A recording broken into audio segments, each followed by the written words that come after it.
Hola a todos, bienvenidos a Paredro, el podcast de libros, autores y demás actores del mundo literario. Mi nombre es Camilo Hoyos y hoy les doy la bienvenida a un capítulo sobre un libro que me pareció tan valiente como necesario porque aquí, como ustedes saben, nos gusta ventilar y nos gusta oxigenar aquellas cosas que culturalmente hemos preferido pasar por debajo, ignorar, no decir, creyendo que si le ponemos un poquito de tierra, todo desaparecerá.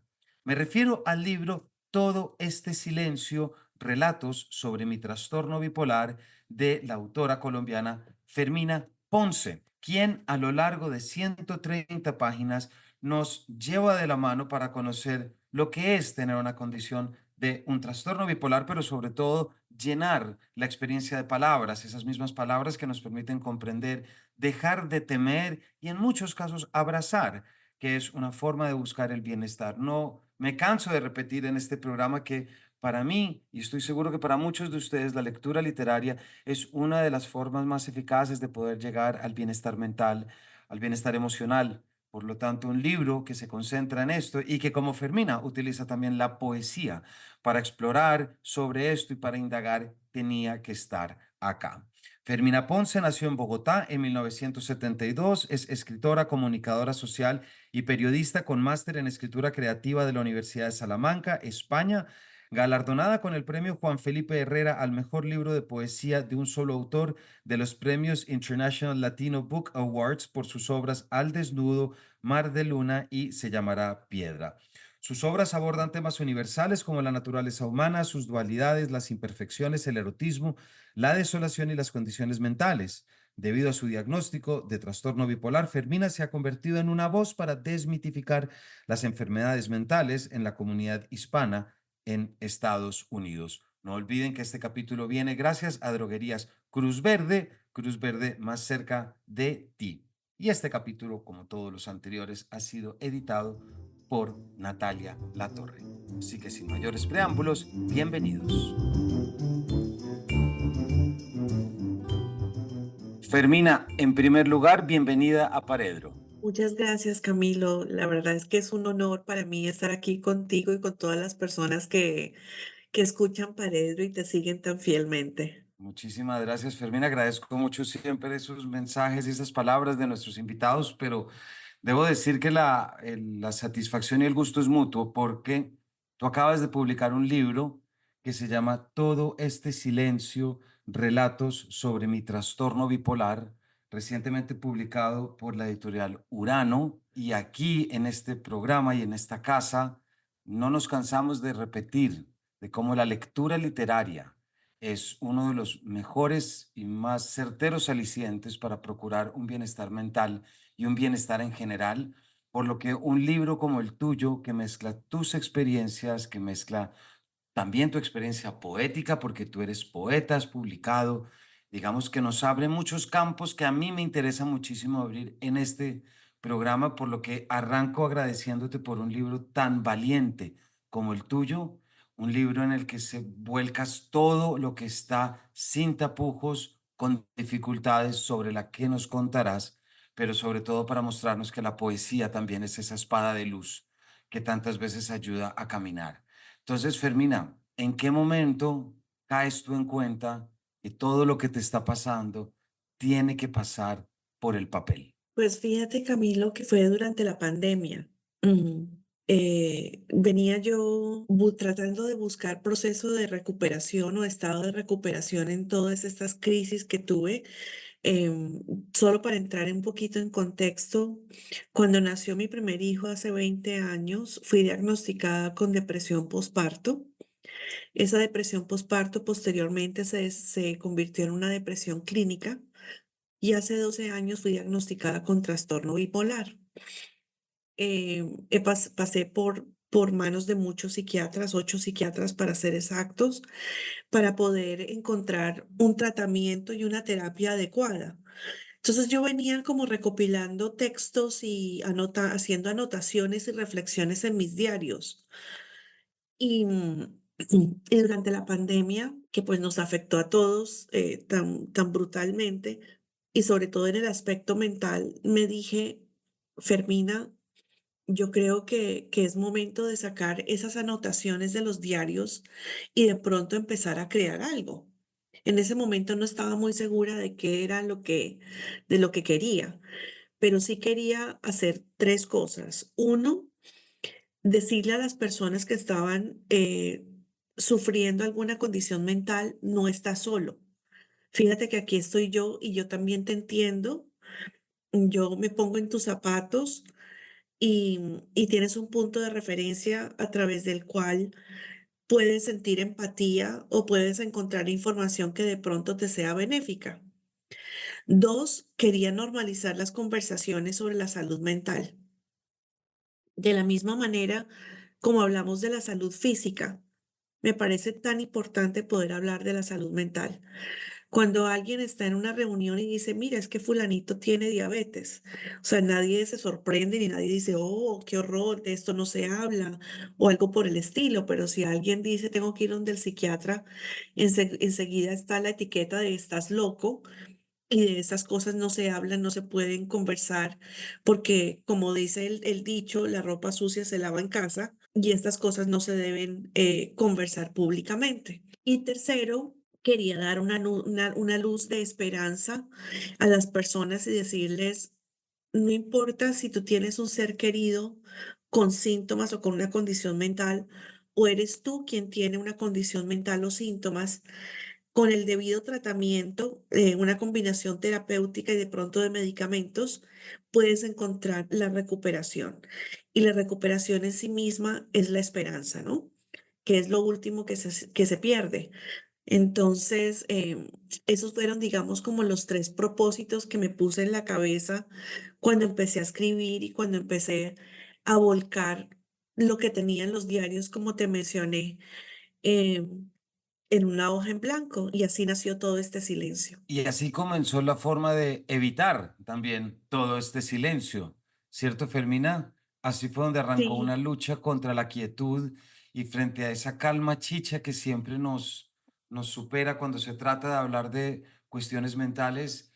Debemos aceptar, por supuesto, que la pandemia nos ayudó a poder abordar estas cosas, pero no sé si 4 años después aprendimos lo suficiente o volvimos al silencio previo o volvimos a quedarnos callados y creer que hay cosas que sencillamente tenemos que soportar, como si fuéramos habitantes del mundo de hace 60, 70 años, cuando no se abogaba por las libertades. Fermina, ¿cómo ha sido, cómo has sentido tú la compañía de los demás al romper este silencio?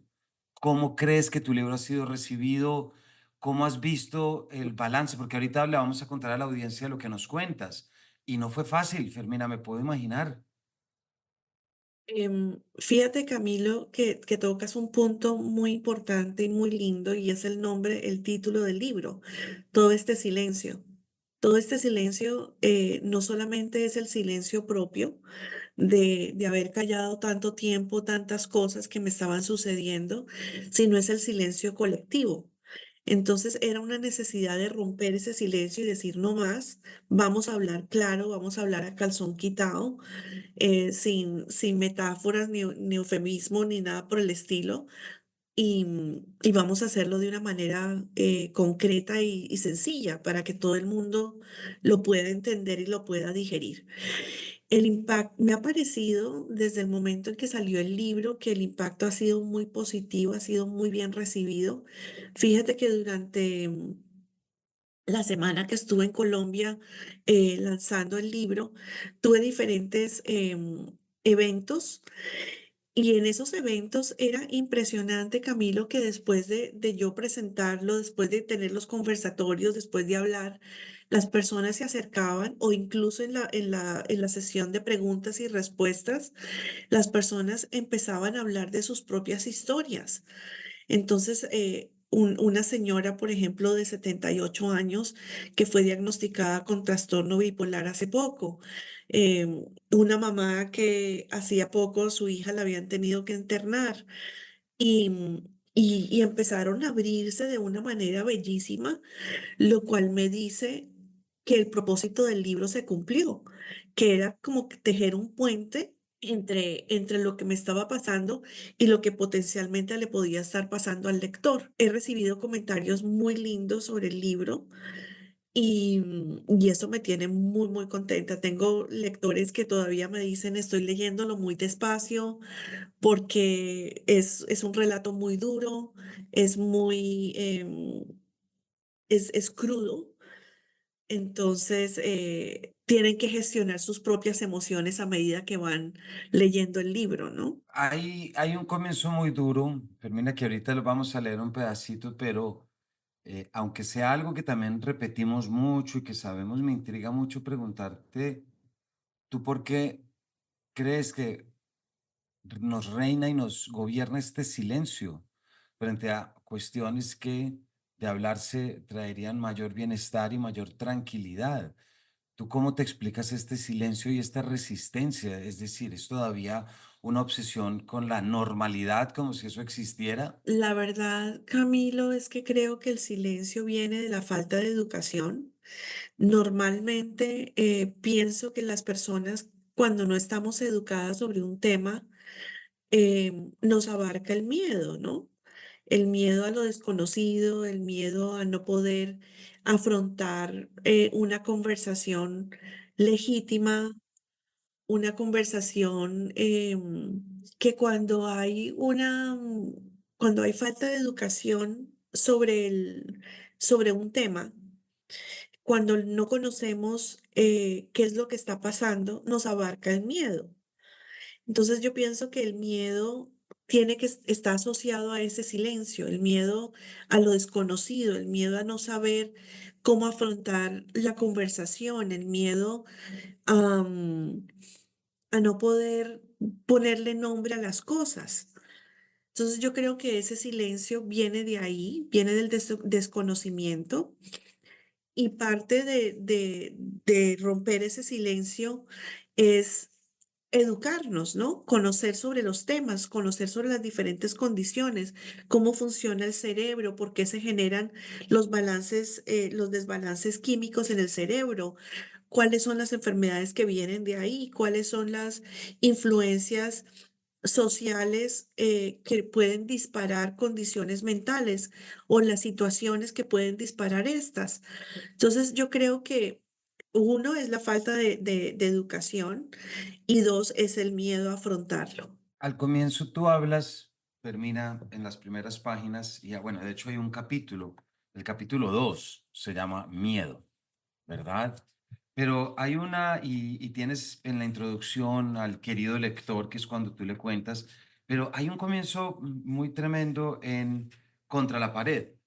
Pero mira que es el primer capítulo, ¿cierto? Porque claro, nos estás hablando de las formas del miedo y del miedo que podemos sentir sobre un tema que nos atraviesa, pero tú tocas algo muy sensible, pero mira que es el miedo a uno mismo, es Sí. temerse a uno mismo y saber que tienes, y ahí está esa voz con la que tú arrancas, que a mí me parece que es de una transparencia y de una valentía, que son las voces que te dicen que de pronto es mejor estrellar a los niños contra la pared, porque es que quiero recuperar lo que tú ya nos traes del posparto y no olvidar que también desde lo femenino, la depresión posparto, las condiciones de posparto tampoco son condiciones que conozcamos, que miremos, sino que también mucha gente las toma como, ay, esas cosas de las mujeres, ¿no? Sí. Es que esas pendejadas, digámoslo así, y cuando tú nos dices que arranca de ahí, pues estás tomando un material muy sensible porque todos sabemos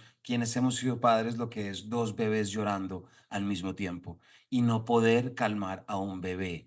¿Por qué no nos cuentas un poco de cómo arrancaste tú esto, Fermina? Porque creo que ahí la audiencia se va a dar cuenta de la honestidad tan brutal que tú nos compartes. Ese capítulo de verdad que es, digamos, decidí empezar con ese capítulo porque me dije, necesito empezar como desde el principio, ¿no? Y al principio de todo esto fue el diagnóstico de posparto. Y estaba en casa, como lo cuento en el libro, estaba en casa con los dos niños, uno tenía un año y un recién nacido, ya habían comido, ya estaban limpios, no tenían cólicos, o sea, todas sus necesidades primarias estaban cubiertas. no dejaban de llorar. Yo tenía la camisa sucia con vómito, el pantalón con mermelada, no me había podido ocupar, venía de trasnochar varias noches y llegó un momento en que yo escuchaba, o sea, llegó un momento en que yo vi una imagen en mi cabeza en que agarraba a los dos niños y los tiraba contra la pared para poderlos callar, para que dejaran de llorar.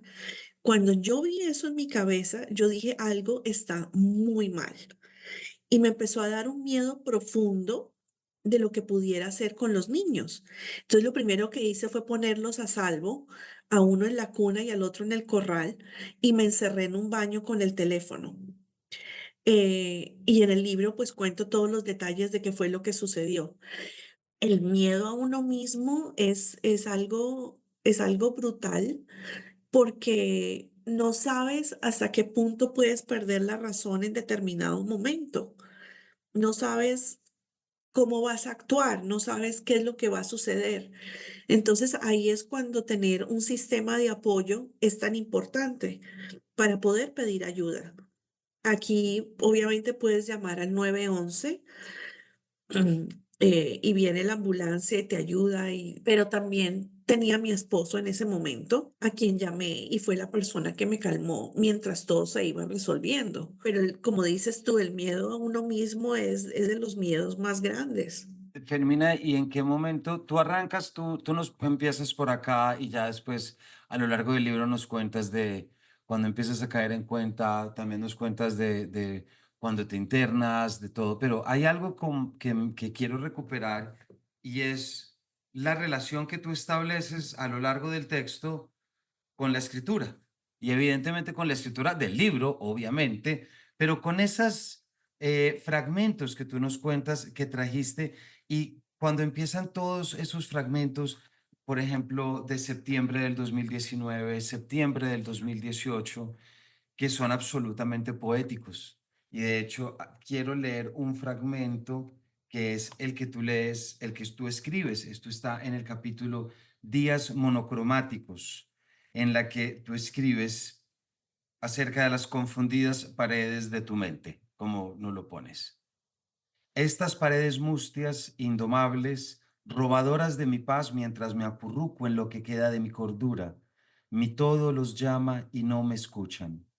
Este sofá insípido con miradas perdidas, necesitadas de mi abrazo prohibido por tantas reglas, leo las palabras bajo el rayito de luz a través de la ventana. Muero, resucito, en fracciones de parpadeos, en recuerdos tan borrosos, en este dolor inconsolable, en tanta confusión, en estas paredes mustias. ¿Cómo entra la poesía a ayudarte, Fermina, en todo esto? Bueno, ese fragmento de ese poema salió publicado en 2019 en un poemario que se llama Sin Nombre. Yo acababa de salir del psiquiátrico y en el libro cuento cómo nació el poema. Estaba yo en el psiquiátrico, había una sala común donde nos reuníamos todos los pacientes y era, o sea, como digo yo ahí, una cuestión de color mustio, como grisoso, verdoso, tipo hospital frío. Y había una ventana donde solamente salía un rayito de luz. Y yo me aferraba a ese rayito de luz, era como mi único contacto con el exterior. Y yo decía, este rayito de luz es lo que me salva. Durante mi estadía, tú sabes que cuando uno llega a un psiquiátrico, pues te despojan de todas tus cosas, sobre todo de las cosas que pueden ser armas potenciales, como las gafas, los esferos, los lápices. Entonces solamente tenía papel y crayones de punta roma. Y yo me sentaba muchas veces en esas sesiones, en esos lapsos de descanso, a escribir con los crayones de punta roma mis anotaciones y algunos versos. Cuando salí del psiquiátrico, entonces nació ese poema, que es como una retrospección de lo que fue mi estadía durante ese proceso de desintoxicación en el hospital. Y además de este poema, de este proceso, ¿cómo has manejado o cómo el caer en cuenta y el aprender, ¿cierto? de lo que supone ser, es tener un trastorno bipolar, Fermina, ¿cómo la poesía te ha ayudado a entenderlo distinto, a comprenderlo, a abrazarlo, a, a aceptarlo? Sí, pienso que la escritura, aparte de ser un proceso catártico, porque es un proceso catártico muy importante, también es un proceso sanador, porque en la medida en que tú vas sacando lo que estás sintiendo, también vas sanando y muchas heridas se van cerrando. Ahora, el proceso es interesante porque mientras uno escribe, uno abre la herida y le pone sal y le duele otra vez, pero entonces vas pasando la página y como que esa herida va cerrando. El proceso creativo es un proceso de ver las cosas desde otra mirada, desde la mirada literaria, desde la mirada de la introspección, desde la mirada de la poesía, desde la mirada de la lectura, desde la mirada del encontrarse uno mismo en la parte estética. Y eso, cuando hablamos de condiciones mentales, pues no es tan sencillo, porque, porque hay como una conexión y desconexión al mismo tiempo entre la forma en cómo te percibes a ti mismo y cómo lo vas a expresar. Para mí la poesía me ha dado herramientas maravillosas de poder expresarme de otra forma y de poder establecer un vínculo más íntimo conmigo misma, pero también para conectarme con el lector. En todo este silencio, aunque es un texto de no ficción en el que incorporo, eh, digamos, un lenguaje poético muchas veces, son relatos, entonces es mucho más directo. em, no da mucho espacio a la interpretación, pero cuando involucro la poesía, entonces le doy la oportunidad al lector a que lo haga suyo y a que lo interprete de la mejor manera. Hay otra relación que te trae la poesía, pero también la escritura, y voy a leer, esto es un fragmento de una carta que escribes el sábado 3 de febrero del 2018, en que encuentras una relación de abrazo, creo yo, con Virginia Woolf, ¿cierto? Yo tampoco me pude concentrar, Virginia, y lo único que pude hacer fue pensar en las palabras colgadas en mi mente sin poder escapar. Te entendí. Estuve espiándote en el tiempo mientras te despedías de Leonard, con tanto amor, con ese dolor innombrable. Sentí tu culpa por arruinarle la vida. Virginia, cómo me dueles hoy sábado por la noche. Me dueles mientras entiendo la ansiedad de Howard Hughes en su cuarto rojo, sin ropa, aislado, repitiendo su mantra o buscando un pañuelo para poder abrir la puerta. Aquí estás haciendo referencia, por supuesto, a la carta que Virginia le deja a su esposo antes de que comete el suicidio, Ujú. pero también, ¿por qué no nos cuentas de cómo ha sido esa relación con Virginia Woolf, pero también la relación, Fermina, con todas esas otras autoras o poetas que quisieron romper todo ese silencio, ¿cierto? ¿En quiénes te apoyaste tú o en quiénes te apoyas? Sí, esa carta es muy importante para mí porque recuerdo que estaba yo pasando por una depresión terrible. Llevaba ya como 3 meses en un estadio de depresión profundo en el que no me permitía ni leer ni escribir. Recuerdo que yo veía como las palabras me pasaban por la frente, pero no podía agarrarlas. Es como si se escaparan de mí, como si fueran gelatinosas y se colaran por mis dedos.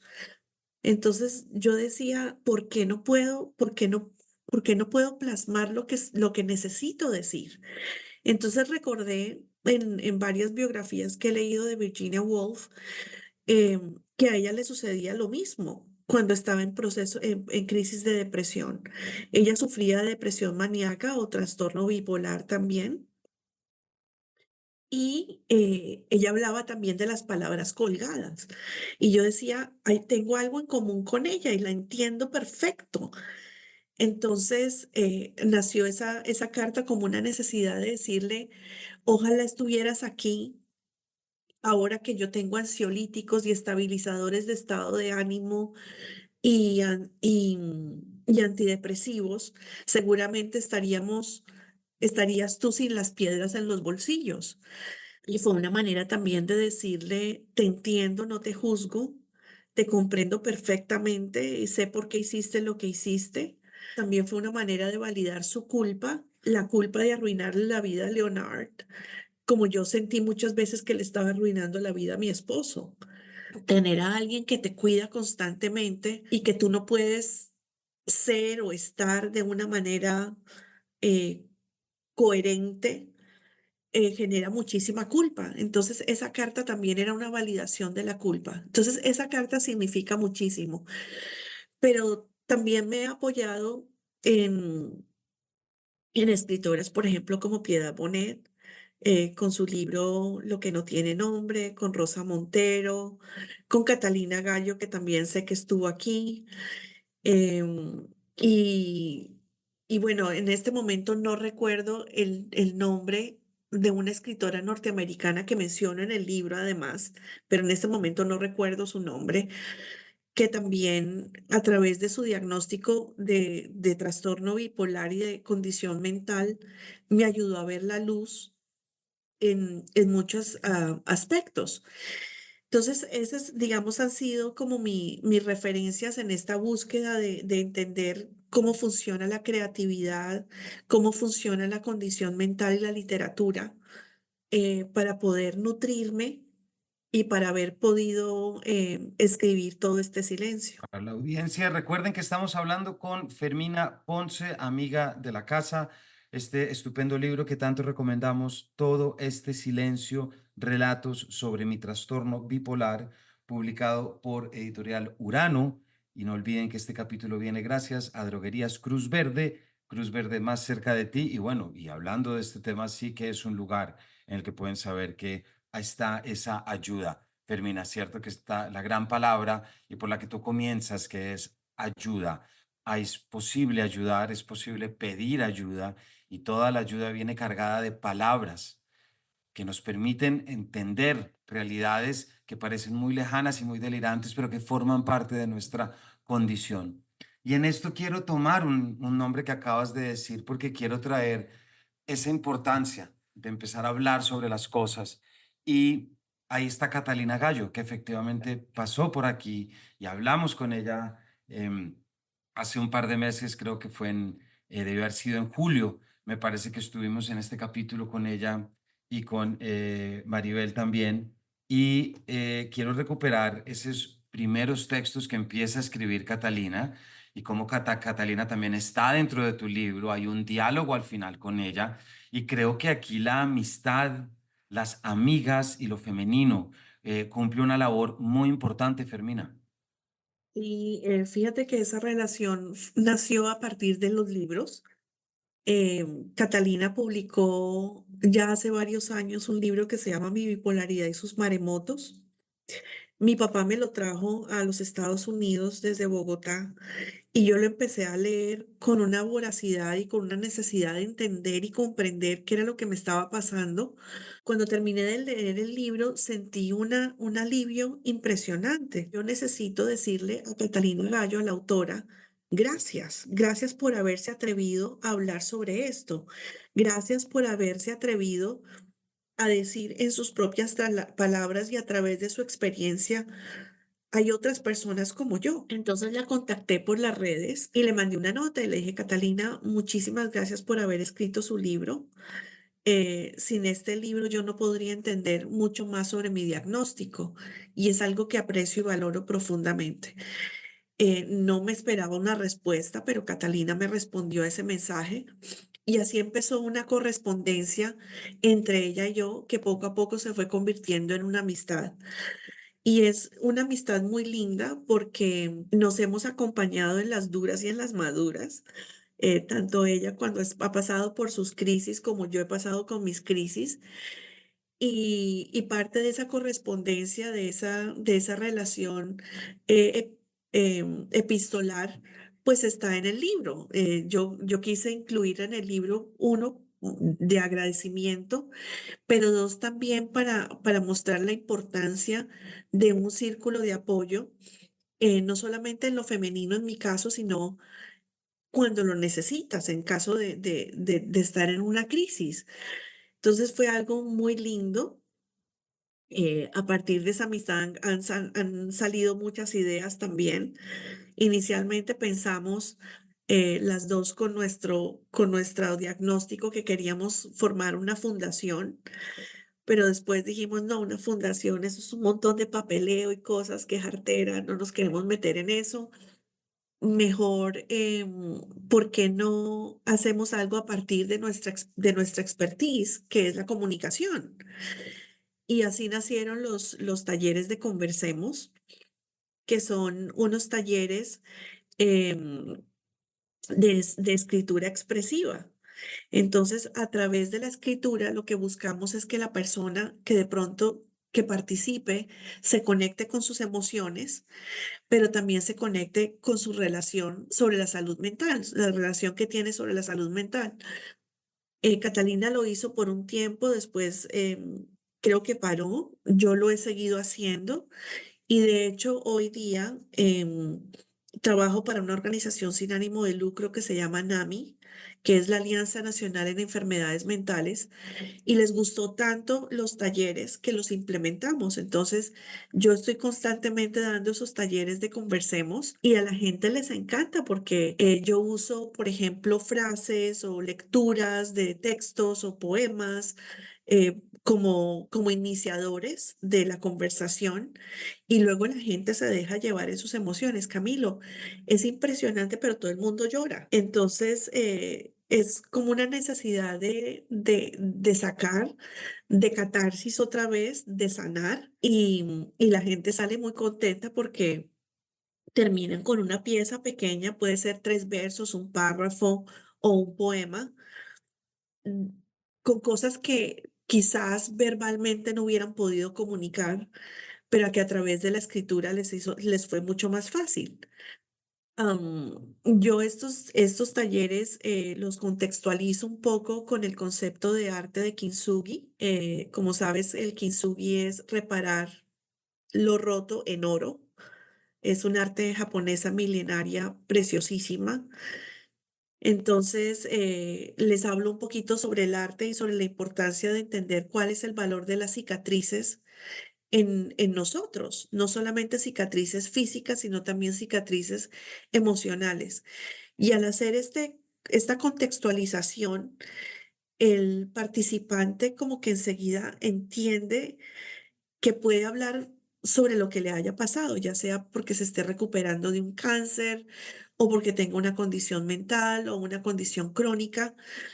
Lo pueden hacer libremente sin ser juzgados y al final del día salir con un mensaje positivo, o sea, siempre salen mejor de lo que llegaron. Hay algo que quiero traer y es muy bonita la idea del kintsugi que traes. Hay una novela de María José Navia que se llama Kintsugi, que ahí tenemos un capítulo con ella de hace ya bastante, porque la novela tiene un par de años y ahí hablamos sobre la importancia de visibilizar la cicatriz y hacer que la cicatriz se vea. No lo que nos han enseñado siempre, de no hay que tapar las cicatrices, ¿cierto? No, que no se nos vea nada y que todo esté tapado y que casi que nos tenemos que ver virginales, ¿no? Nunca nos ha pasado nada, somos impolutos frente a esto. Y mi esposa es arte terapeuta y también restauradora de arte y me parece que no puedo escoger dos carreras más bonitas asociadas, porque la restauración de una obra de arte nunca puede negarse a sí misma. Es decir, la restauración se tiene que ver que eso fue restaurado. ¿Y qué es el arte terapia sino una restauración de nuestra identidad a través de materiales artísticos, a través de trabajos? Y me parece la mejor arte terapeuta, lo puedo decir así, pero sí he aprendido una cosa fundamental, Fermina, y es que las palabras son esas casas invisibles que nos acogen siempre. Y Ujú, quiero traer eso, porque la palabra creemos que es un conjunto, un puñado de fonemas que echamos al aire y son casas que nos acogen. Y saber la palabra adecuada es poder entrar en el corredor de una casa donde estamos siendo recibidos, donde hemos estado siendo cuidados, donde las paredes nos son familiares, donde las melodías que escuchamos nos apelan y nos llaman, y eso ocurre por la poesía, por la comunicación, por el apoyo y por tantas cosas fundamentales y gloriosas que tiene este mundo. Fíjate que dices que hablas sobre la palabra y cuando hago estos talleres, siempre les digo que la palabra es el oro que le ponen a la cicatriz. Entonces Muy es lindo algo muy eso. lindo. Yo no sé si conoces la historia del kintsugi, pero brevemente hubo un emperador en el Japón que recibió una taza y era su taza favorita, es su taza en la que tomaba té y demás. Esta taza se rompe y el señor pues casi le da un infarto cuando se le rompió su taza favorita. La mandó a China a que la restauraran. Cuando llegó la taza restaurada de China, se dio cuenta de que la habían unido como con alambres. Entonces, primero, era totalmente antiestética, se veía horrible. Y segundo, no la podía usar porque toda el agua se saldría por las grietas, por las uniones. Entonces reunió a unos expertos y les dijo, necesito que resuelvan este problema y creen algo para que la taza sea otra vez o sea, cumpla otra vez con su propósito, que es darme la satisfacción de poderme tomar mi té en esta taza tan linda. Entonces, se reunieron varios artistas y crearon la resina para unir las grietas. Y esa resina la decidieron resaltar con metales preciosos, oro, plata, cobre, normalmente en oro. Cuando el emperador recibió otra vez su taza, dijo que la taza era mucho más linda ahora, porque esas grietas le recordaban todo el proceso de la taza para llegar a ese momento y que la taza tenía una historia que contar intrínsecamente. Entonces, la palabra en este caso es ese oro y es esa oportunidad que se le da a la persona a que pueda restaurar, como dices tú, y se le da la oportunidad también para que pueda brillar y para que pueda contar una nueva historia. Así es, Fermina, y por eso un libro como el tuyo, de todo este silencio, relatos sobre mi trastorno bipolar, es tan importante, ocupa tantos espacios, rellena tantas conversaciones que necesitamos. Y solamente quiero cerrar con algo que tú dices a lo largo del libro y que tú dices claramente, porque creo que también el poder está en la palabra, que tú dices, yo no soy bipolar, yo tengo un trastorno bipolar. Sí, sí, sí. Yo no soy la enfermedad. La enfermedad no me define. Yo tengo una condición, yo tengo una enfermedad, convivo con ella, he aprendido a entenderla, pero Fermina Ponce es mucho más que el diagnóstico. Yo soy mujer, yo soy escritora, yo soy profesional, yo soy mamá, yo soy esposa, tengo diferentes roles, entonces no me dejo definir por el diagnóstico. Y por eso yo creo que el uso del lenguaje es tan importante. Entonces sí, yo no soy bipolar, yo tengo una condición. Fermina, muchísimas gracias por este tiempo, gracias por tu libro, por abrirnos tu corazón y por contarnos de temas que no son fáciles, pero que son absolutamente necesarios, tanto para ti, como nos lo cuentas en el libro, pero para todos nosotros, los demás, que estamos al lado y que tenemos la oportunidad de aprender más y de conocer y de algo muy importante que es perderle el miedo a las cosas que antes desconocíamos.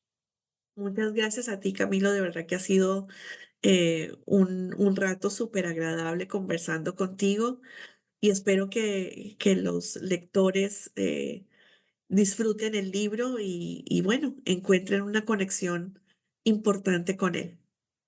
Estoy seguro que así será. Todo este silencio, relatos sobre mi trastorno bipolar de Fermina Ponce, quien fue nuestra invitada el día de hoy, publicado por Urano. Ya saben dónde encontrarlo en su librería de cabecera. Gracias, Fermina, de nuevo por acompañarnos y todos ustedes, gracias por su compañía y nos vemos en una próxima edición de este Paredro.